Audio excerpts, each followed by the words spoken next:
Bedare tinokuchingamidzai zvekare kune chimwe chirongwa pano paZim Facebook Secrets and Confessions. Tadzoka zvekare nemamwe mamessages. Regedzai tibva tapinda mumamessages edu atadzoka takakubatirai. Message yedu yokutanga yakamira sekudai so: hanzi makadi zvenyu mukoma, ndinokumbirawo kuti munge muchindiposterawo nyaya yangu makavikawo chitupa changu. Ininiwo mukoma Nashi ndinoda kureururawo kuti ndafunga kuti zviri nani kuti mukadzi uyo wandakasiya kumhiri kwemakungwa ndinge ndichizomupengesa nekuda kwezvose izvo zvaakandiita. Mukoma Nashi, handisi kufara, handina kana mufaro, considering the fact yekuti iye akaenda kumhiri kwemakungwa ndakasara ndichishanda, ndainge ndisingazorori ndichitirawo kuti zvinhu zvinge zvichiita senani. Mukoma Nashi akaendako kumhiri kwemakungwa ndisingazivi kuti ainge aine magaraji ake ainge agara ainawo nechekare. Mukoma Nashi ndipo apo paakabva achizondiitirawo plani ndokubva ndachizomutevera. Ndakamutevera mukoma Nashi. Zvino mukadzi akasvika pakundidzinga kuUK apa ndainge ndaenda sadependent wake. Akati nekuti ndaimushungurudza apo patainge tichiri kuSouth Africa. Yes, iniwo ndiri munhu wenyama. There is an obvious case kuti ndakamukanganisira, but kunyange hama dzake dzakasvika pakumubvunza pafoni kuti pacho pauri kuti wakakanganisirwa so much that unofunga pakubvisa murume wako pavhiza rako, ndepapi chii chaitika? But I suspect mukoma Nashi kuti apo paakambogara ari ega, I think kuti ainge atogara aine umwe munhu hake waainge agara ava kudanana naye, because even from the very first day randakasvika mukoma ndakatoti munhu wandainge ndasuwa, even though aimbopota achiuya zvake kumaholidays, munhu ungamubata. Ndaiti ndikamubata kudai so hasha dzandaiitirwa zvekuti ndega ndaipera power, asi ndakangoshingirirawo ndikabva ndangoti hazvinei, as long as ndavawo kunoku ndayambuka ndo zvakakosha, I'll try to adjust. But pane mamwe masituation ekuti munhu anotokuisa maari masituation iwawo such that haumbofi wakakwanisa kuadjusta pamasituations akadaro. That is what she was doing. And ndaiti kana ndikacomplaina munhu obva atoti the door is open dear, unokwanisa kudzokerako kuSouth Africa. So ndiri kurwadziwa mukoma Nashi, ndakadzoka kunoku. I don't care kunyange zvikanzi hama dzake dzikazonzwa confession iyi, I'm sure they will know. Handina kana mavhiki mukoma kubva ndabvawo kumhiri kwemakungwa, kudzingwa kuita kunge imbwa. Oh God, uyu ndiye wandiri kuda kudhila naye, ndiri kuda kuti ange achizopenga. Iyo ndiyo confession yangu yandiinayo mukoma Nashi. Kana mukaposta nyaya yangu ndiziviseiwo, ndichange ndichizotevererawo ndiri mucomment section. Vedare ndo message iyo yandakatumidzirwa ichibva kuna Haiti. Zvakangoma hazvo vedue. Regedzai tibva taenda panyaya yedu inotevera. Nyaya yedu inotevera yakamira sekudai so: hanzi makadi zvenyu mukoma, ndinokumbirawo kuti munge muchindiposterawo nyaya yangu makavikawo chitupa changu. Ininiwo ndiri murume uye zvekare ndine makore 31 years ekuberekwa.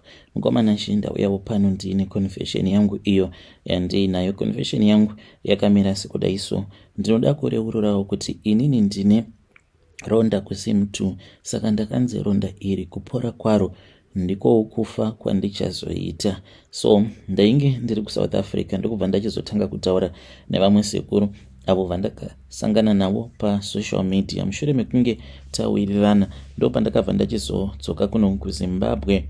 Vakabva vanditi mushure mekunge vandibatsira, there was no need yekuti ndinge ndichizodzokera kuSouth Africa, because kana mari yandinenge ndiinayo ndinenge ndava kutokunda kunyangwe vanhu vanenge vatori kumhiri kwemakungwa vachishanda, ndinenge ndatovambinga.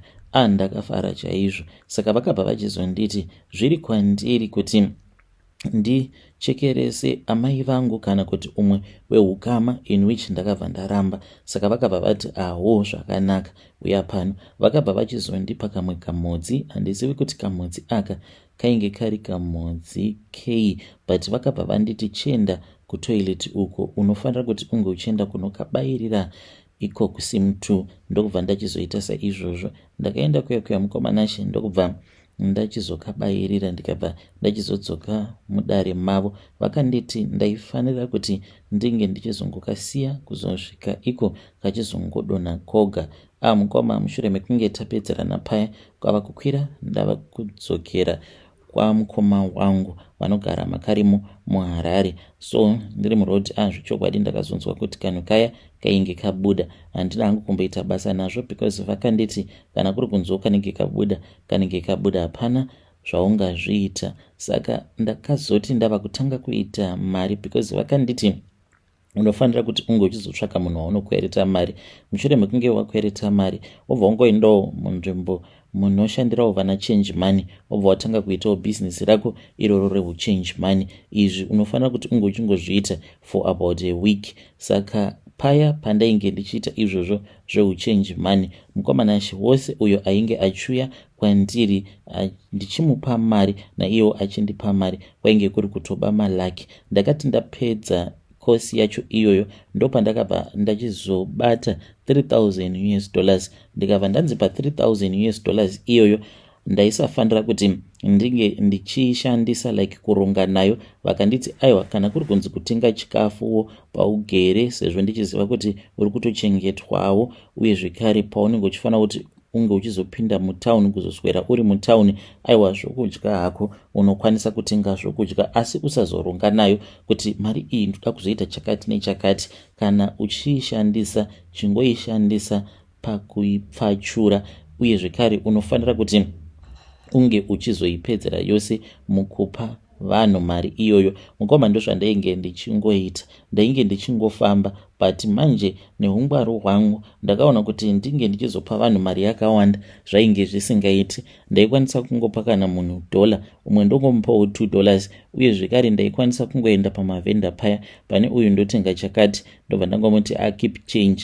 Mukomana achikunyange mumarestaurant ndozvandainge ndichiita. Ndaikwanisa kungosvikirawo munhu anenge achitodya ndobva ndatomubvunza kuti ako chikafu chauri kudya ndechemari, obva atonditi ndatobhadhara mari yakati, ndobva ndatomupa sometimes times 2 kusvika mari yose iya yapera iri 3,000 kudaro. Ndakati ndapedza kudaro ndokubva ndachizodzokera kwavari. So ndopandakabva ndachizotanga kunzwa kuti kuSim2 uko kwainge kwava kungogara kuchingososona always non-stop, kuchingogara kuchingososona. Saka iniwo ndakazoita mistake yekuti ndakabva ndachizokwenya. Ivo vakanditi vainge vaine mushonga wavainge vachifanira kuti vange vachizondipa, asi handina kuzodzokera kwavari in time. Ndaingoti zvimwe kudawo hameno. Handina kutoziva kuti pane dzimwe mhiko zvekare dzandainge ndichifanira kuti ndinge ndichizozadzikisa. So zvadaro mukomanashi ndakabva ndatoita kari karonda. Zvino ivo vakabva vandipa mushonga uyo wavakazonditi ndinge ndichizopota ndichizora ikoko. Saka mushonga uyo ndinotonatsa kunge wakazotowedzera kundichera.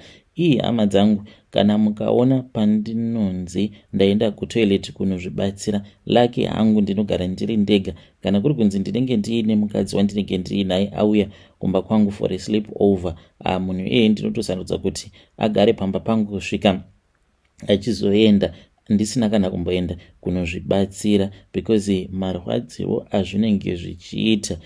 Mukoma, ndinoita kunge kwese uku kunenge kwatobvaruka panguva iyo pandinenge ndichiita tsvina, ende ndinenge ndichiita kuyuwira, kuita kuchema, ndinodikitira ndichiita sekunge ndichafenta. Mukomanashi, ndidzo mhiko dzangu idzodzo, uye zvekare nekuzvichekeresa kwacho kwandakaita. Hanzi gore rekuti karonda kacho ikako kachazopora, ndogorewo iro rekuti ndichazofa. Kana mukaposta nyaya yangu ndizivisei, ndichange ndichizotevererawo ndiri mucomment section. Vedare ndo message iyo yandakatumidzirwa ichibva kuna mukoma vedu avo. Zvakangoma hazvo vedu we, strange things indeed they do happen in this world. Regedzai tibva taenda panyaya yedu inotevera. Nyaya yedu inotevera yakamira sekudai so. Hanzi makadi zvenyu mukomanashi, ndinokumbirawo kuti munge muchindiposterawo nyaya yangu makaviga chitupa changu.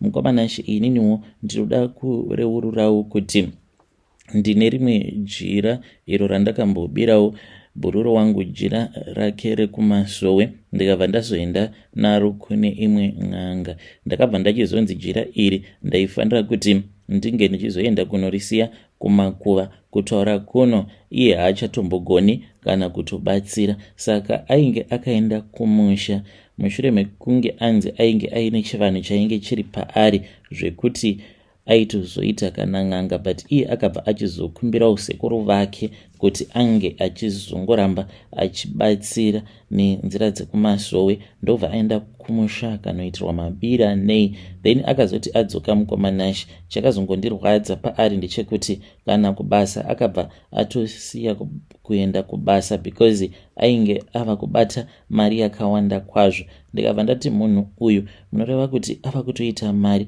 nenguva pfupi pfupi, munhu uyu anenge akarombera chiprofita chete. Hazvina kugumira ipapo, ndakaramba ndichingomunzwira godo. Ndaiti kana ndikaenda kumba kwake dzimwe nguva aibva andirakidza mari, izvo zvekuti unenge usingatombozivi kuti friend yako anotokunzwira godo. Iye aitofungidzira kuti kundirakidza kwaainge achitondiita mari iya ndokutondikurudzirawo kuti kana pandiri pane zvinenge zviripo ndinge ndichizozvigamuchirawo nekukasika ndikwanise kubudirira.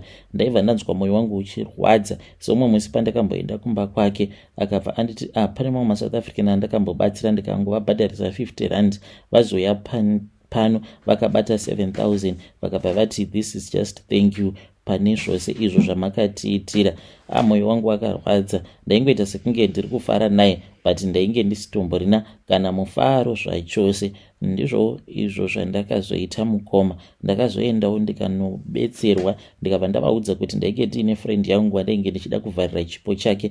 Ndikabva ndanzi ndinongotora mucheka wake waanoshandisa. Zvechokwadi mukoma ndakautora apo paainge amboenda kumusha. Ndikabva ndachizoenda ndikabva ndachizonoridzika kumakuva. Ndakati ndariradzika kumakuva kudaro ndokubva ndazonoritora ndikaridzosera kumba kwake. Iyewo haana kana kumbogara akarotesewa semunhu watainge tichiziva kuti unobatsira uye zvekare unoona.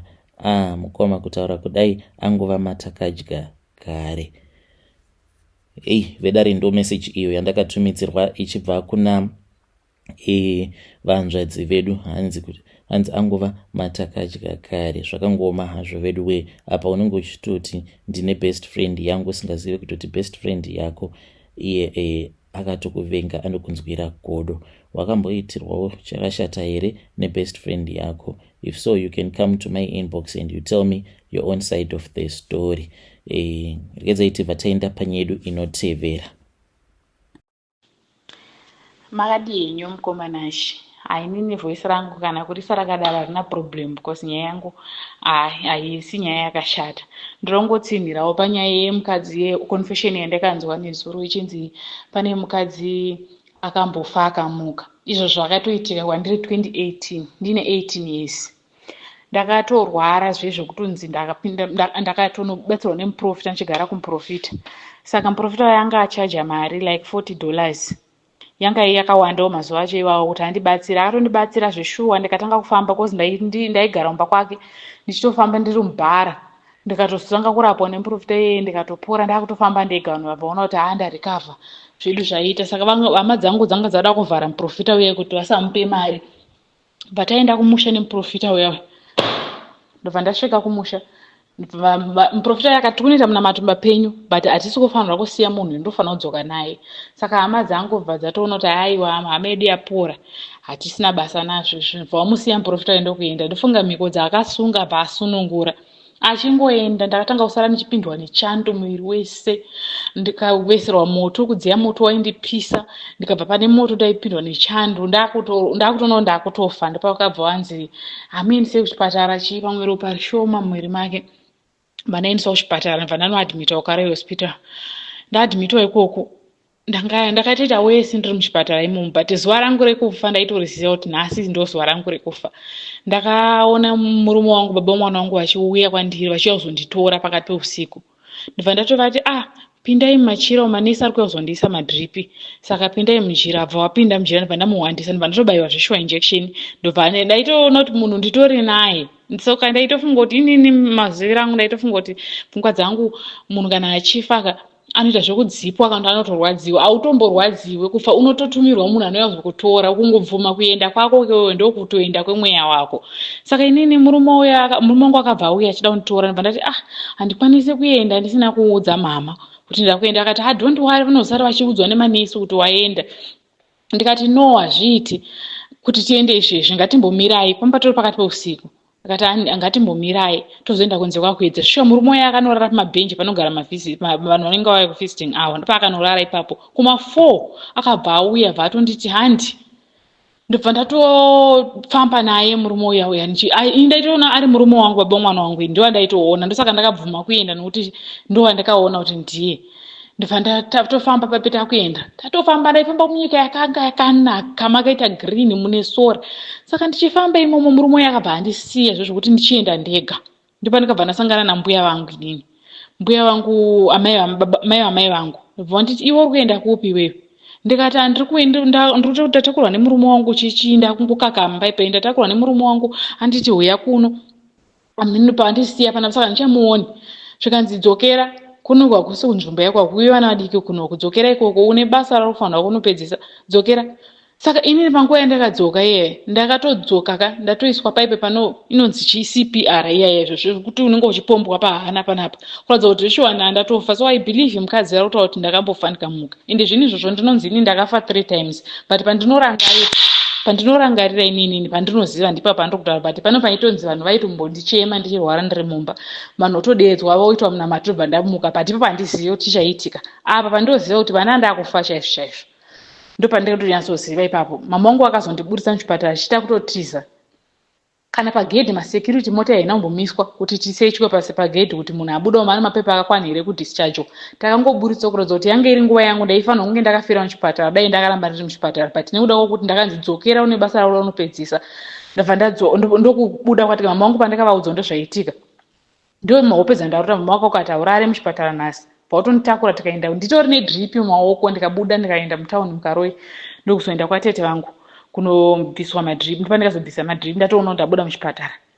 Saka nyaya yekuti munhu anenge akafa akamuka chokwadi, I believe that, nokuti zvakaitika kwandiri. Right now ndakatobva koko kutotanga kuenda kuchechi, ndikatanga kutoprofita zvokuti nazvino so hakuna kana mweya unondiataka wandisingaoni. Saka ndofunga ndo basa randakanzi ndofanira kunopedzisa iroro nambuya vangu. Zvaka I believe zvinhu izvozvo zviriko.